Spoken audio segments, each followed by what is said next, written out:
I got this about 8 months ago, and it's been sitting in my bag ever since to give to Big Rice. Shows it? He's fucking changed his bag. He used to have the same as me. He used to have this. Sorry, bro. He used to have that until he signed to the UFC, and now he's fucking too good for us. So I can't even put him in his bag. But anyway, we'll do a wee ceremony for him.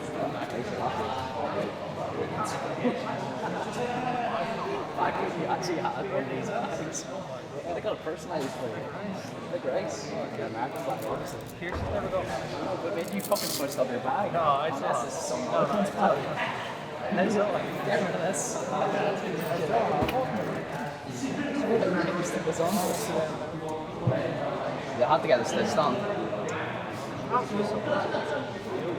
You have to get a stitch on, bro. I love the American flag. Yeah, of course, mate. Big Rice.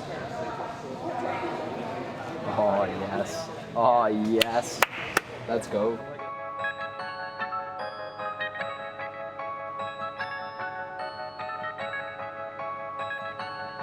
It's unreal to have Big Rice up.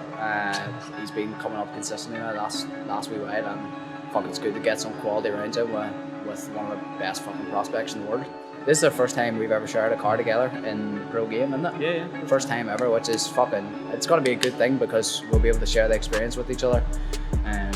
You'll be fighting early enough on the Saturday. I'll be there supporting. So The last time we were on the same card, you were trying to call me out after. what do you mean trying?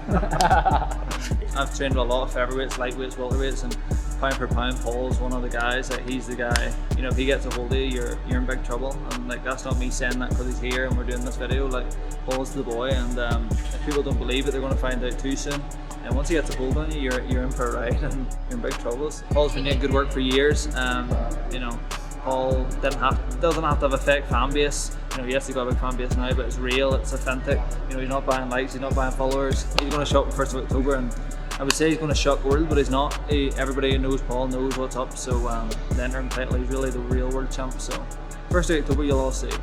His last fight on Cage Warriors, he put the guy to sleep with a fucking jab in the first round, and not just any guy. Do you know what I mean? One of the top fucking guys in Europe. And this, like another tough matchup again. It's going to be a test. Do you know what I mean?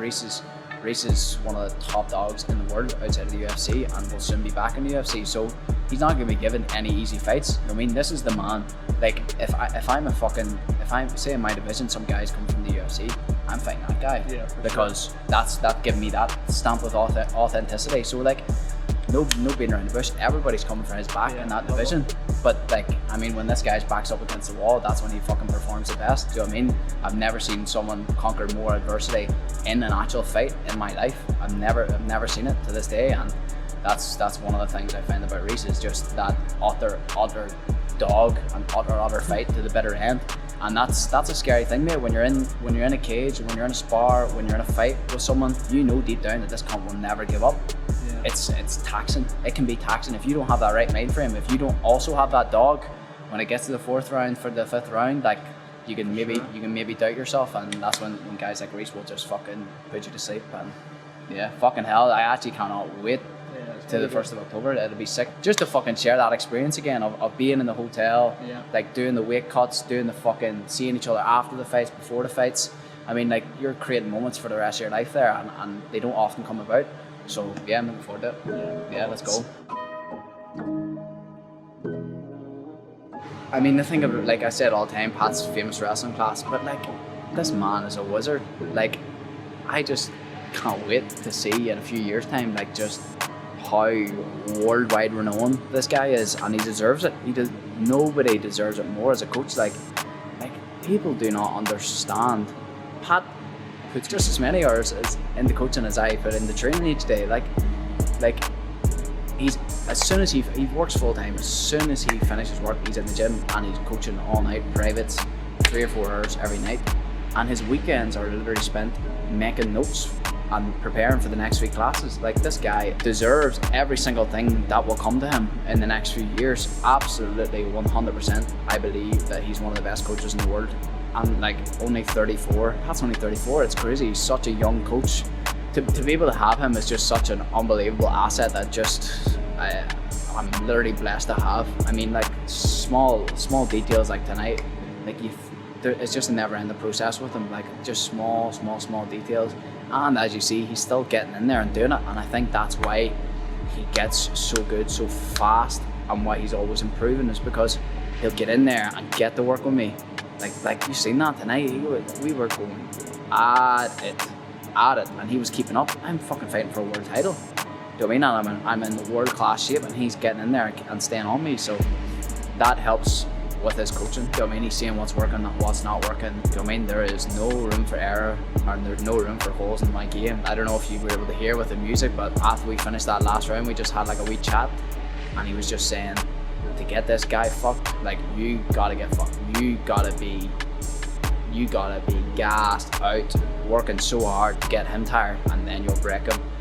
And the quote that just came into my head, because I literally wrote this in my journal yesterday, and it's a very, very simple quote. It's, to get to heaven, you must go through hell. It's such a simple quote, but it just resonates with me so much, and it resonated with me so much yesterday, because like physically and mentally, you gotta go through that hell. Like that is so tiring. There's not like, oh my God, I can't even describe how your body feels when you're being pushed that hard, and then you've got to go another round, and then you go, like in the last round, I thought it was the last round, I was like, holy fuck, and he goes one more, and you have to go to hell, and you have to go to hell to get to heaven, and I've had to go through hell multiple times this year, physically and mentally, injuries, all these other things which then take their toll on you mentally.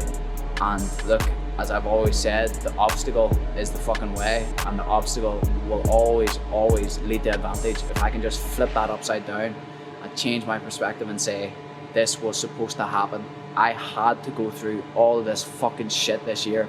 The injuries, the niggles, the getting into training for 2 days, being out for a week, getting in for a week, being out for 2 weeks. I had to go through hell to get to heaven, and in 3 weeks time, I'm gonna fucking reap them awards, and I'm gonna be champion of the world at 24 years old. And man, it is gonna be fucking sweet when I get there. It's gonna be bitter fucking sweet when I get there.